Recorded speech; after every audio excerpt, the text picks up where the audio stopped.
Ok, shalom, shalom à tous. Soyez ici bénis dans le nom précieux de Jésus-Christ de Nazareth. Nous bénissons le Seigneur pour ce moment. Dieu qui veut que nous l'adorons, nous le glorifions. Voilà, j'ai souvent l'habitude, bien aimé, de poster le message de Dieu où j'écris message du jour. Je mets les versets bibliques, je mets les chapitres. Mais aujourd'hui, Dieu m'a véritablement donné le courage et la force de pouvoir communiquer son message. Voilà, de cette façon de prêcher aujourd'hui. Parce que le message est très fort. La révélation du jour est très forte, bien-aimé. Car Dieu a encore vu quelque chose. Car Dieu est encore en train de parler à son peuple comme ça. C'est pourquoi nous allons prier le Seigneur, afin que lui-même contrôle ce moment. Nous te bénissons, Père, nous te rendons toute la gloire. Saint-Esprit de Dieu, viens contrôler ce moment, viens gagner ton peuple dans le monde entier, d'ici d'ailleurs, partout, Seigneur. Que toi vienne parler, je ne suis qu'un instrument, mais efface ma personne et que ton nom soit glorifié ce matin par ta parole, toi qui délivres. Gloire et l'honneur te soient rendus dans le nom puissant de Jésus. Amen. Connectez-vous d'abord. Je veux que vous vous connectez. Connectez-vous, connectez-vous, connectez-vous. Voilà, c'est très important. Avant de commencer, il faudrait qu'il y ait au moins quelques nombres de personnes qui sont connectées pour que nous sachions que vraiment nous sommes suivis. Voilà, donc connectez-vous. Connectez-vous, bien-aimés. Soyez connectés maintenant même. Connectez-vous, connectez-vous. Voilà, pendant que vous vous connectez, vous partagez. Connectez-vous. Connectez-vous. Connectez-vous. Ok, bien. Connectez-vous, continuez de vous connecter.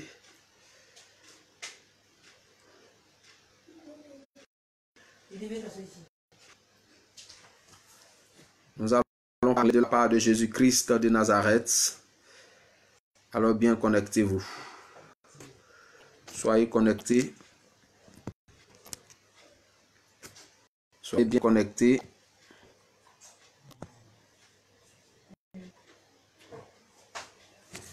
Soyez connectés, soyez connectés. Ok, nous commençons notre direct avec où nous allons lire dans le livre de Exode chapitre 34 à partir du verset 11.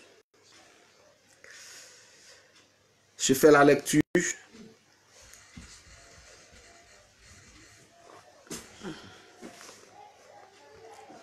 Prends garde à ce que je te donne aujourd'hui. Voici, je chasserai devant toi les Amoréens, les Cananéens, les Étiens, les Phérésiens, les Éviens et les Jubisiens. Garde-toi de faire alliance avec les habitants du pays de leur autel. Vous briserez leurs statues et vous abattrez leurs idoles. Tu ne te prosterneras point devant un autre Dieu, car l'Éternel porte le nom de jaloux. Il est un Dieu jaloux. Garde-toi de faire alliance avec les habitants du pays, de peur que, se prostituant à leur Dieu et leur offrant des sacrifices, ils ne t'invitent et que tu ne de leur fille. De peur que tu ne prennes de leur fille pour tes fils et que leur fille, se prostituant à leur Dieu, n'entraîne des fils à se prostituer à leur Dieu. Alléluia. Voici, bien-aimé, la parole de Dieu. Et voici notre passage sur la base sur laquelle Dieu nous a parlé et que nous allons parler ce matin. Il s'agissait ici du peuple d'Israëel, tout Moïse.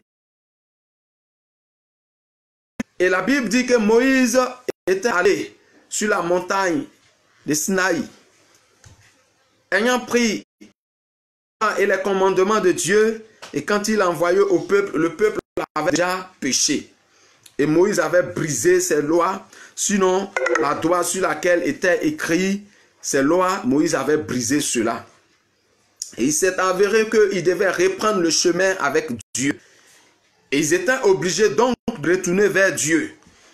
Et Moïse a supplié Dieu, afin qu'il soit agréable à Dieu, pour qu'il puisse marcher avec eux, pour ne pas qu'ils soient véritablement attaqués, même quand ils seront attaqués, que la main de Dieu se manifeste dans leur vie, pour qu'ils soient délivrés des mains de leur. Et c'est ainsi que Dieu était en train de maintenant reconstruire, il était en train de bâtir une nouvelle alliance avec le peuple d'Israël. Donc, comme nous le savons, chaque alliance a des principes. Chaque alliance a des lois, a des commandements. C'est pourquoi il était en train de renouveler ses commandements. Et il dit à Moïse, prends à nouveau ces ardoises que tu vas écrire à nouveau également ma parole. Tu vas écrire mes lois et mes commandements. Et c'est là qu'ils étaient en train d'écrire. Alléluia. Le message que je veux te passer maintenant, le thème que je te donne déjà, c'est garde-toi des idoles. Tu dois te garder des idoles. Tu dois te garder de l'adoration, de l'idolâtrie.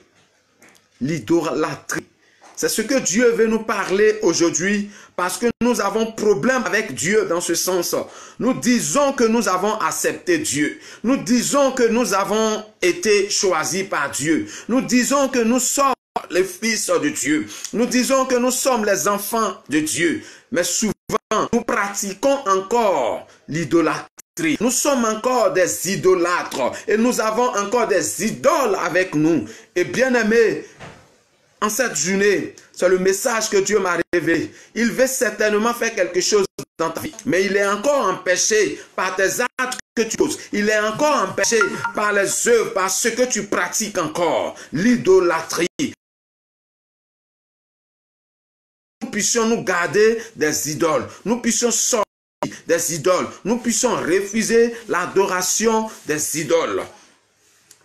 Et le message concerne précisément ceux-là même qui ont accepté Jésus et qui vont encore consulter des marabouts, qui vont encore faire des sacrifices humains, des sacrifices d'aliments, des sacrifices de nourriture, des animaux. Ceux-là même qui vont à l'église les dimanches, qui participent même au culte du soir, mais qui sont en contact, en alliance avec les marabouts et les féticheurs. L'Éternel m'envoie vers toi cet instant pour parler de sa part, afin que tu quittes ce lieu, bien-aimé. Il faut que tu quittes. Parce que quand tu dis que tu es chrétien, c'est-à-dire que tu es le temple du Saint-Esprit. Quand on dit que tu es le fils de Christ, tu es le petit Christ, ça veut dire que tu as abandonné le monde. Sinon les œuvres et le monde, les œuvres du monde, tu as abandonné tout ce qui est hors de la voie de Dieu et tu marches désormais avec le Saint-Esprit. Mais la question que 2 Corinthiens chapitre 6 nous pose en verset 16, il dit: quel rapport y a-t-il entre le temple de Dieu et les idoles? Tu dis que ton corps est le temple du Saint-Esprit.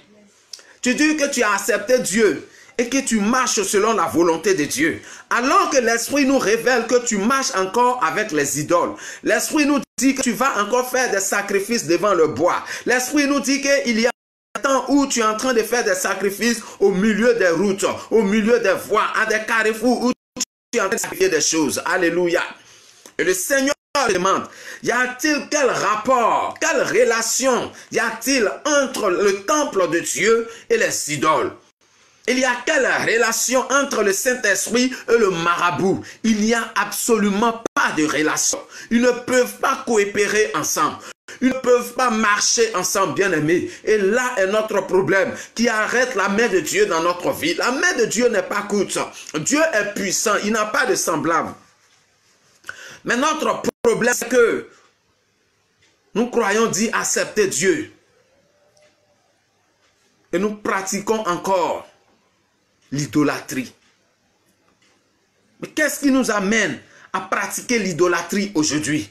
Qu'est-ce qui nous amène à aller consulter le marabout aujourd'hui? Qu'est-ce qui nous amène à aller déposer des nourritures, des kaolais, des colas, je ne sais quoi, au milieu des carrefours, aller casser encore des œufs à des heures tardives dans des carrefours encore, alors que nous disons que nous sommes des chrétiens?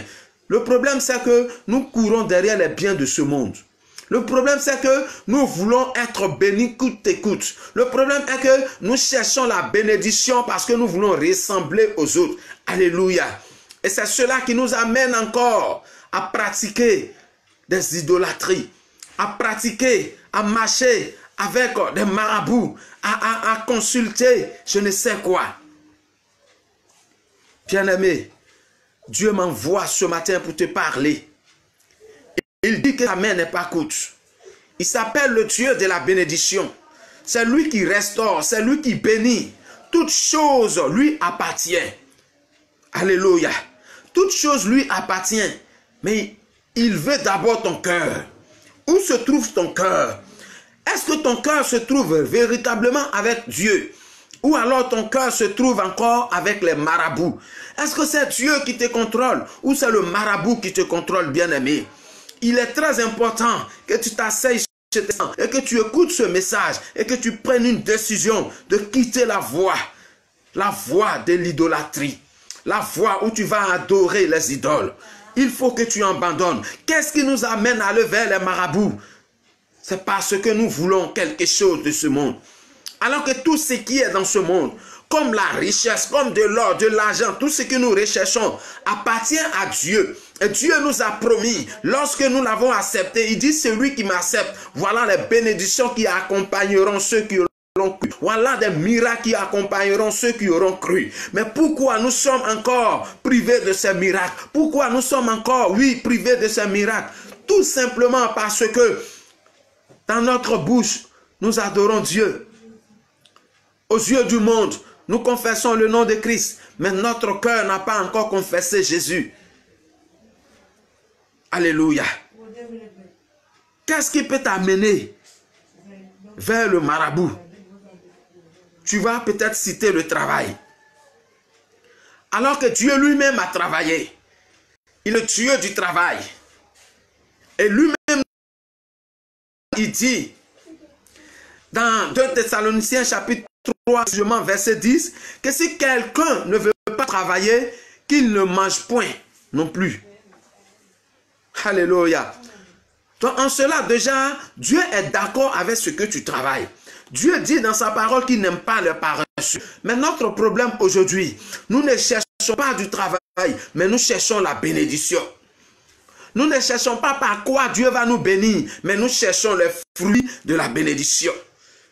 Et sans doute, le diable aussi, qui est spirituel, même qu'il soit négatif, il connaît déjà nos désirs, il connaît déjà nos besoins. Quand nous les manifestons par nos actes, quand nous les manifestons par nos gestes, il sait déjà de quoi nous avons besoin. Quand nous confessons même par nos paroles, il entend ce que nous voulons et il nous conduit sur le chemin court qui conduit à la mort, chez le marabout, vers l'idole. Aller faire, pratiquer de l'idolâtrie. Il fait de nous des idolâtres. Et il nous éloigne de Dieu. Et il nous a gagnés. Et le marabout va te faire croire qu'il peut te donner du travail. Mais il ne te donnera rien. Il ne va rien te donner sans te demander quelque chose en retour. Alors que Dieu il te donne gratuitement. Dieu te donne gratuitement. Mais tu vas faire quoi chez les féticheurs? Tu vas faire quoi devant ce arbre? Tu vas faire quoi devant cette rivière?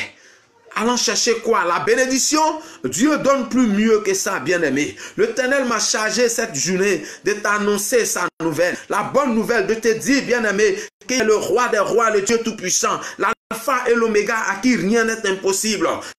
Qui a eu la force de sortir du monde, celui qui a eu la force de sacrifier, qu'est-ce qu'il ne pourra pas faire pour toi?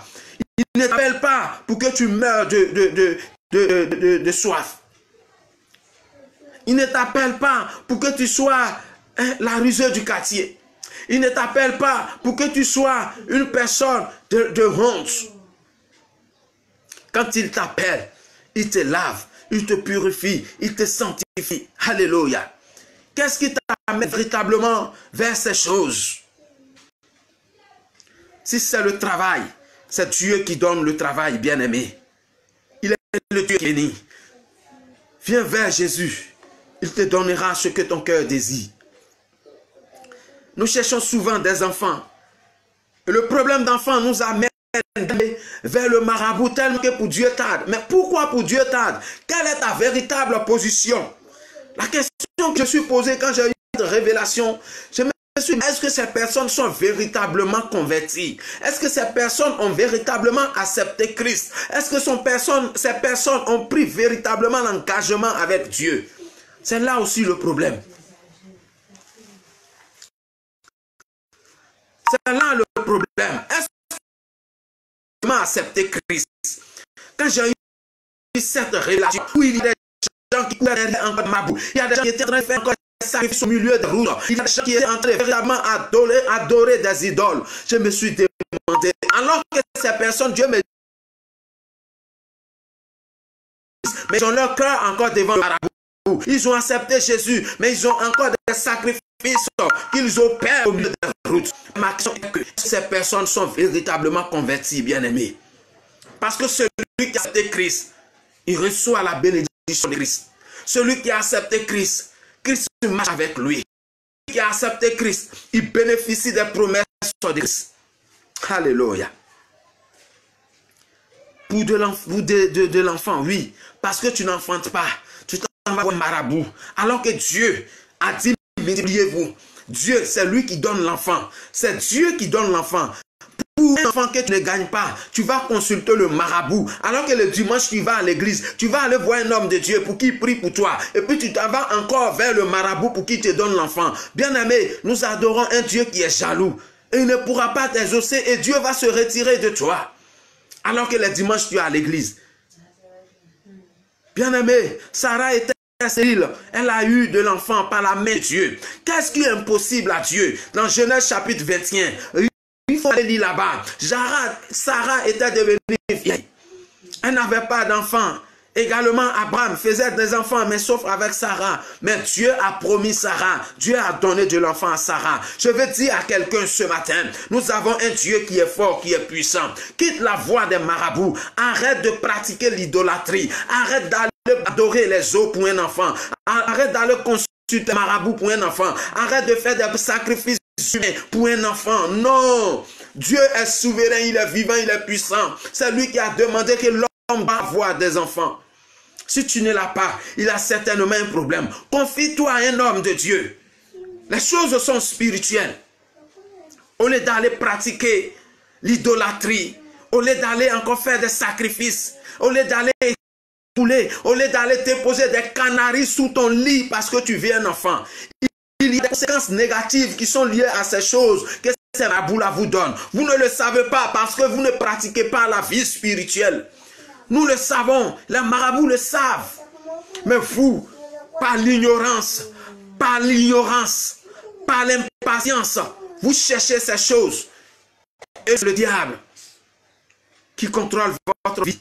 Et alors le dimanche, vous êtes à l'église et vous vous dites rien ne va. Comment ça va aller si tu es entre deux dieux?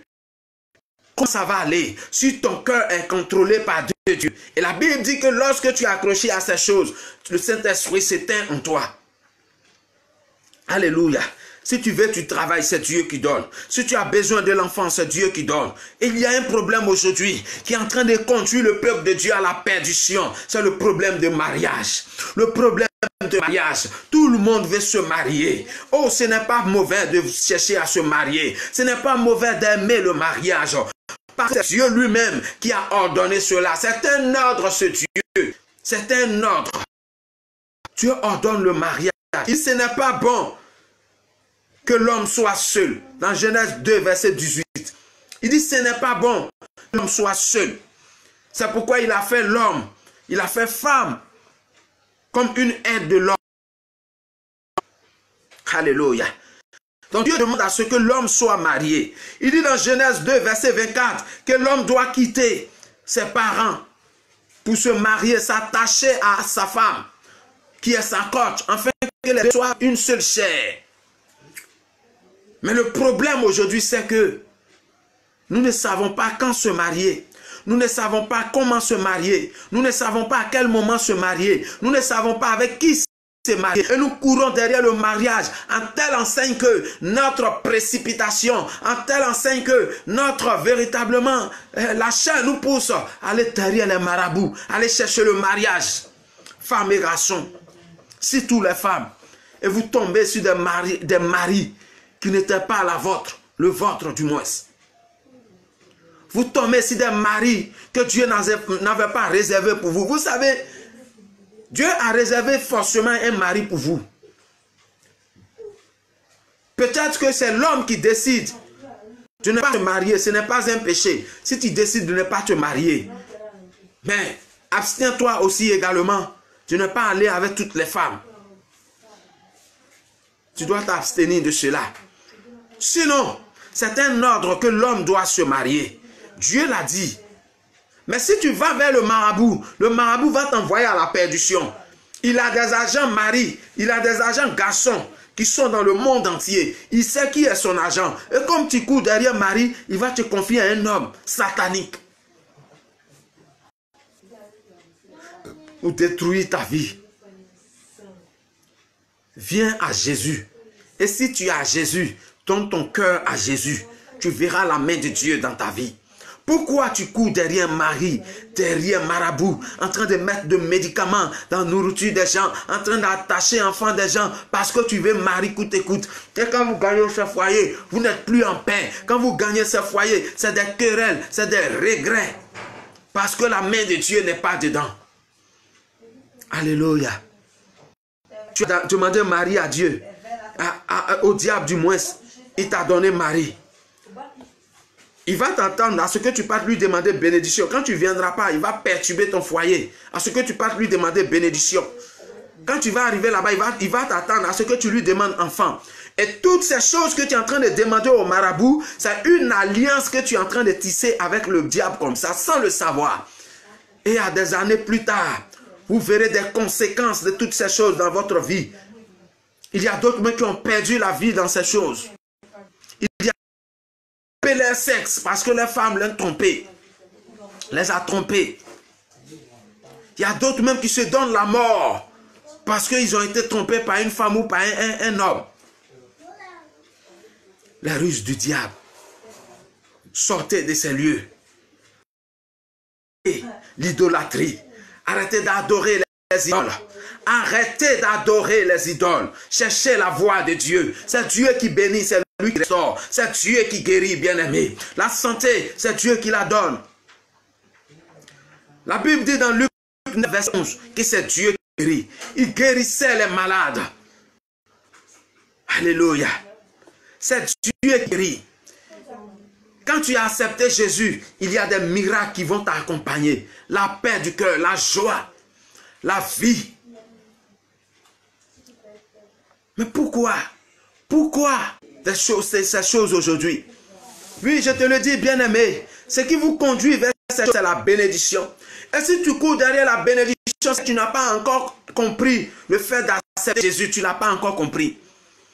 Tu n'as même pas encore accepté que celui qui a été traversé par la puissance de Dieu, celui dont la vérité a affranchi, il est l'homme libre. Il n'est plus esclave de la bénédiction.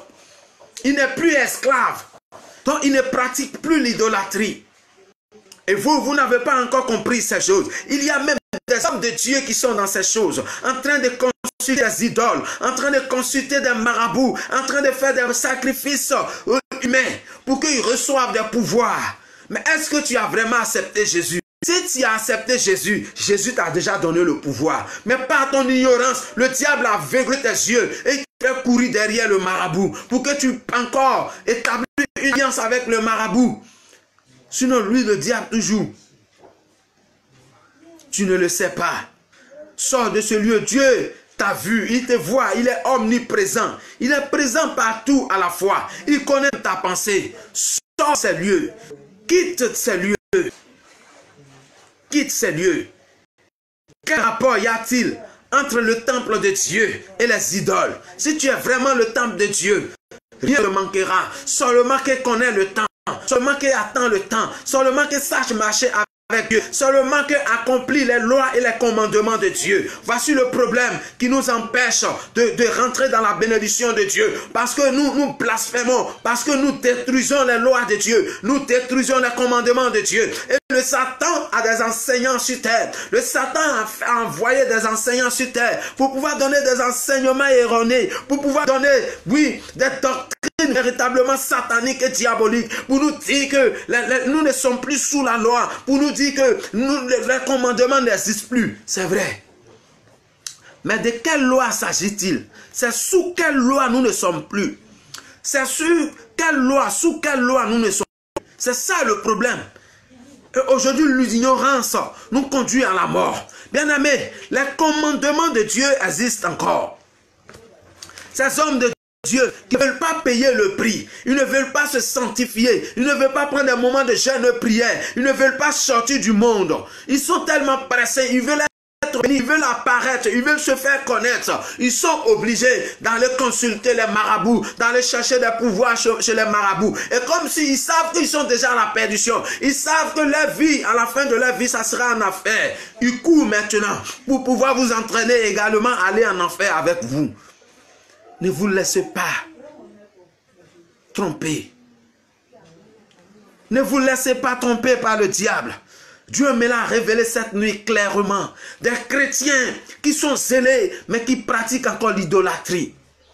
Des chrétiens qui disent accepter Jésus, mais qui vont encore consulter les marabouts pour chercher de l'argent, pour chercher du travail, pour chercher de l'enfant, pour chercher le foyer.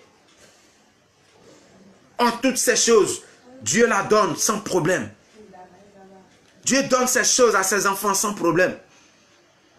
Mais à ceux qui ont accepté réellement Dieu, à ceux dont la vérité de Christ a affranchi, à ceux qui gardent la loi et les commandements de Dieu. Bien-aimés, les commandements et la loi n'ont pas été abolis, mais les commandements et la loi ont été accomplis. Tu dois renouveler ton alliance avec Dieu et regardez à la loi. Lévitique verset 26, verset 3 dit: si vous suivez mes lois, si vous gardez mes commandements et vous les mettrez en pratique, si il y a un si qui est là, même que tu as accepté Dieu, même que tu marches avec Christ, mais tu dois suivre les commandements de Dieu, tu dois suivre la loi de Dieu. La loi de Dieu n'a pas été annulée. C'est lui qui dit que nous sommes sous la grâce, que nous ne sommes plus sous les temps de commandement, qu'il t'explique mieux. De quel commandement, de quelle loi parle-t-il là? De quelle loi parle-t-il à ce moment-là? Sous quelle loi nous ne sommes plus? Il faudrait que cette personne clarifie les choses là. Bien-aimé, la loi de Dieu est contre le fait que tu vas consulter le marabout. La loi de Dieu est contre le fait que tu consultes encore des idoles. Oui, ça ce n'est pas sur cette loi que nous sommes. Parce que nous devons faire ces choses parce que nous sommes sous la grâce. De quelle grâce parlez-vous en fait? Jésus lui-même, bien-aimé, a respecté les commandements de Dieu. Il dit dans Jean chapitre 15 verset 10 que si vous gardez mes commandements, vous demeurerez dans mon amour, de même que j'ai gardé le commandement de mon Père et que je demeure dans son amour. Il a marché sous la loi, il a marché avec la loi de Dieu. Il respectait les lois de Dieu. Il savait qu'il y avait des principes de Dieu qu'il ne devait pas trahir. Il avait une alliance avec Dieu. Il gardait le commandement, les commandements de Dieu. Il craignait les lois de Dieu. C'est pourquoi il s'abstenait des choses mondaines. C'est pourquoi il ne pratiquait pas les choses du monde. Parce qu'il avait un commandement, sinon des commandements. Alléluia. De quelle grâce parlez-vous? Une grâce qui prie. Dieu qui m'envoie ce matin, ce soir, dit à son peuple que son peuple doit abandonner, que son peuple ne doit plus véritablement consulter les marabouts. C'est ce que nous enseignons maintenant. Parce que celui qui est le temple de Dieu ne doit pas consulter le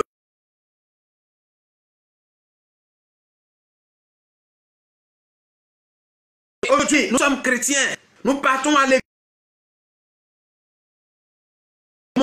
Nous avons besoin d'un matériel de ce monde. Nous partons vers le marabout. Alors que Dieu nous dit que nous ne devons pas consulter les marabouts. Aujourd'hui, nous partons vers les chrétiens, soi-disant chrétiens. Non, allez-y faire des sacrifices sur les voies. Allez-y adorer telle chose. Allez-y pratiquer telle chose. Allez-y égorger encore des moutons, des cabris. Quel genre de chrétien es-tu pour celui qui le fait encore? Bien aimé, la Bible nous demande dans le livre de Corinthiens 2 Corinthiens, qu'il y a quelle relation? Y a-t-il des esprits? Et les idoles encore? Tu dis ton corps est le temple du Saint-Esprit.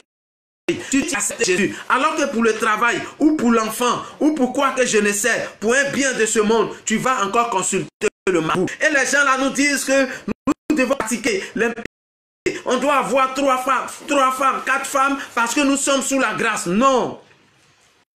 Parce que nous ne sommes plus sous la loi. Mais c'est de quelle loi ces gens parlent? Dieu même, Jésus de Nazareth, a respecté la loi. Jésus de Nazareth a gardé les commandements de Dieu, comme nous voulons de le dire, dans Jean chapitre 15, verset 10. Il dit que nous devons garder ses commandements, parce que lui-même, Jésus, a gardé les commandements de son Père. Et c'est celui qui garde les commandements de Dieu, qui est véritablement semblable à Dieu, qui bénéficie des promesses de Dieu. Donc la loi et les commandements n'ont pas été abolis, mais les lois et les commandements du moins ont été accomplis. Maintenant, la loi sur laquelle nous ne sommes pas actuellement, c'est ces lois-là que nous pratiquons sans le savoir. Or, la Bible nous dit que autrefois, nos parents adoraient des idoles. Et la Bible nous dit que nous ne sommes plus esclaves de la loi pour pouvoir aller adorer encore les idoles. C'est sous cette loi que nous ne sommes plus.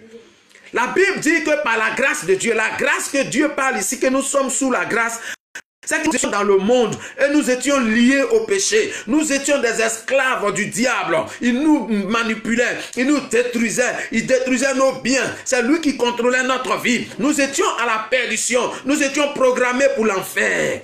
Et il y avait une loi qui nous liait au diable. Il y avait une alliance qui nous liait au diable.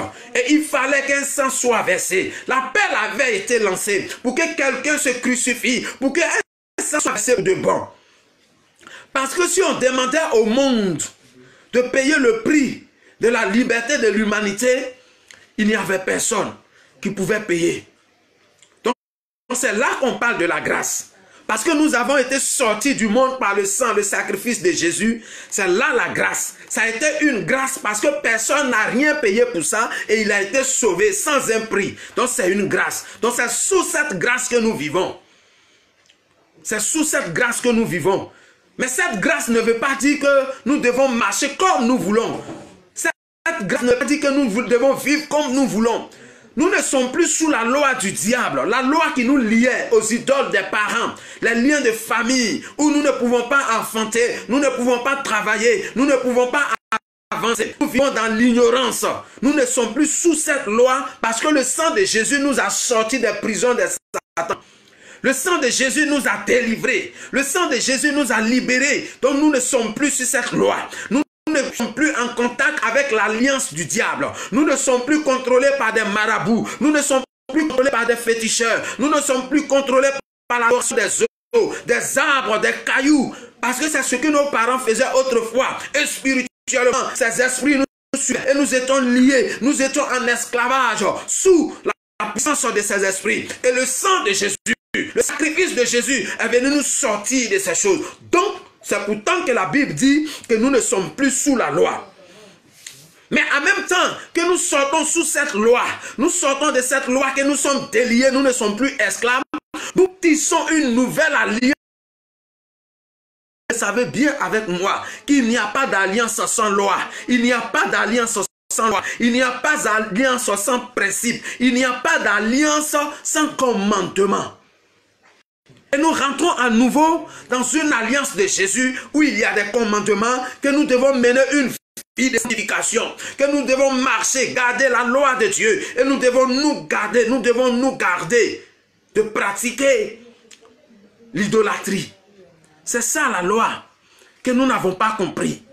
C'est ça. C'est en cela que la Bible parle de nous ne sommes plus sur la loi diabolique, la loi fétichisme, la loi du marabout, la loi des sorciers. Nous ne sommes plus sous cette loi, mais nous sommes sous la loi, la grâce de Dieu. Une grâce où il nous a sauvés sans un prix. Mais cette grâce ne veut pas dire que nous devons nous livrer à quoi que ce soit. Le Saint-Esprit, il est saint. Il est saint, bien-aimé. Sortez d'adorer le maraboutage, le fétichisme, je vous en prie. Dieu m'envoie vers quelqu'un qui me suit actuellement. Tu dois t'accrocher à Dieu. Il est capable de toutes choses. Il est capable de donner tout ce que ton cœur désire. Il dit, si vous suivez mes lois, si vous gardez mes commandements. Dans l'Ancien Testament, la loi et les commandements existaient pour les enfants de Dieu. À chaque fois qu'ils gardaient, ils veillaient sur la loi et les commandements de Dieu, ils étaient bénis. À chaque fois où ils s'abstenaient de ne pas pratiquer ce qui va contre la loi de Dieu, ils étaient toujours protégés par la main de Dieu. Mais dès lors qu'ils commençaient à pratiquer l'interdit, ils commençaient à marcher dans le péché, bien aimé, la main de Dieu se retirait et ils commençaient à être frappés par les ennemis. Mais nous disons que non, nous ne sommes plus dans l'Ancien Testament sous la loi. Non, il y avait des lois dans l'Ancien Testament qui condamnaient les enfants de Dieu. Et ces lois ont été abolies. Mais ce n'est pas la loi de Dieu qui avait été établie, les commandements de Dieu. Non, ça continue. Au contraire, même ces commandements-là ont été accomplis par Jésus-Christ.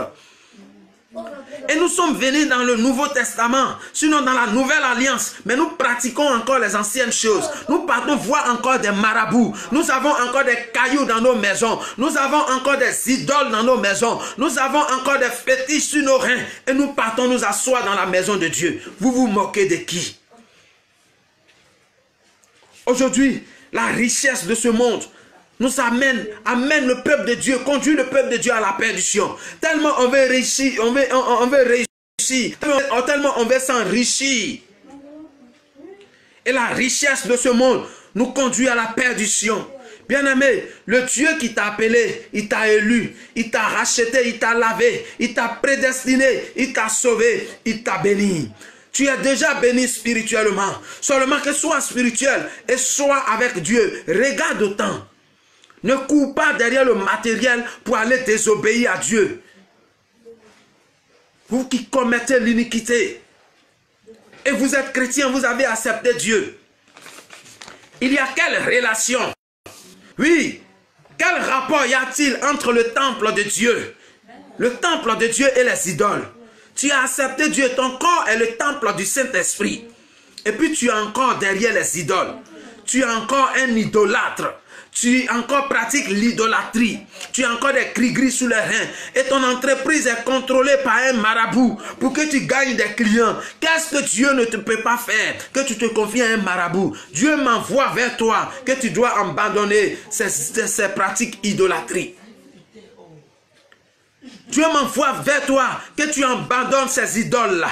Là où ils t'ont donné des fétiches, ça est sur tes reins, sur tes hanches, pour pouvoir chercher de quoi que je ne sais. Là où on t'a donné du canari, ça est sous ton lit, dans ton bureau, tu dois jeter ces choses. Quand Dieu a averti, c'est parce qu'il veut s'élever. Quand Dieu a averti, c'est parce qu'il a besoin de toi. Quand Dieu a averti, c'est parce que tu dois dénoncer, tu dois refuser ces choses. Sinon, il a une autre manière de te faire abandonner ces choses. Dieu ne parle pas en vain. Il te connaît, il connaît ton cœur, il connaît la vie que tu mènes, il connaît ce que tu fais. Quelles sont tes pratiques? Quelles sont tes œuvres? Bien-aimé, voilà ce que j'avais à te dire. Tu dois accepter profondément Dieu. Tu dois marcher sérieusement avec Christ. Toi qui m'écoutes actuellement, arrête de pratiquer le péché. Ce message est surtout, en même temps pour ceux qui pratiquent le péché de façon générale, mais surtout ceux qui consultent encore des idoles, ceux qui consultent encore des marabouts, ceux qui vont voir encore des féticheurs. Dieu est en train de vous avertir. Il est Dieu jaloux. Il est en train de vous avertir. Il vous voit et il parle d'une manière à une autre. Je vous en prie, cherchez la voix de Dieu et vous verrez la face de Dieu. Que le Seigneur nous bénisse. Pour celui qui a besoin de l'aide spirituelle, tu peux m'appeler au 02 60 28 89 09 78 88 69 02 60 28 89. Je peux t'aider dans la prière, te suivre, te soutenir. Oui, c'est aussi des numéros WhatsApp. Tu peux envoyer, je vais te soutenir en prière. Il est le Dieu qui guérit. Tout ce que tu as besoin, il est capable de te donner. Mais il te demande de chercher premièrement le royaume des cieux. Et tout le reste sera donné ensuite. Tu souffres encore parce que ton cœur est partagé. Je parle à quelqu'un. Tu souffres encore parce que ton cœur est partagé. Tu cherches Dieu, en même temps tu vas vers le marabout. Dieu ne pourra pas te donner. Regarde dans le verset Lévitique, chapitre 26, à partir du verset 4. Il dit, celui qui va contrôler, celui qui va suivre les préceptes de Dieu, celui qui va suivre les principes de Dieu, la loi de Dieu, les commandements de Dieu. Il faut lire à partir de Lévitique, chapitre 26, à partir du verset 4. Il faut noter, tu vas aller lire. Tu verras la promesse de Dieu pour celui qui marche selon la volonté et la voie de Dieu. Tu vas voir, il est le Dieu qui garde, il va te garder. Il va combattre même sans que tu ne le saches. Tu vas marcher la tête haute. Tu vas triompher, il va te sortir de la poussière. Pourquoi? Parce que tu gardes ses commandements et sa loi. Le diable te verra, il sait que tu gardes les commandements de Dieu. Et comme Dieu sait que tu ne vas pas vers le diable et que tu gardes ses commandements, il te donnera tout ce que ton cœur désire. C'est comme ça marche. C'est comme ça marche, bien-aimé. Je viens vers toi ce soir, vraiment, pour te donner la parole de Dieu. La vraie parole qui sauve, qui libère. Nous n'allons pas terminer ici-bas.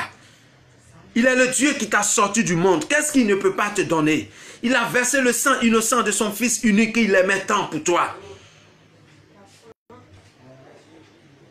Ne cours pas derrière les choses pour aller te donner au fétichisme, pour troubler ton âme, pour faire souffrir ton âme.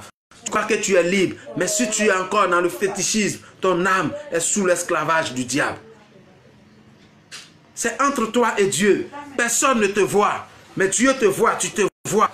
Et Dieu te parle maintenant, par celui-même qui ne te connaît même pas. Et tu sais que c'est à toi que je suis en train de parler. Il est temps pour que tu sortes de ces choses, tu quittes ces choses. Tu dois quitter ces choses, bien-aimé. Tu dois quitter ces choses. Tu dois quitter ces choses. Je vais lire un passage pour toi rapidement. Dans 2 Corinthiens, chapitre 16. 2 Corinthiens 6 du moins. À partir du chapitre 16.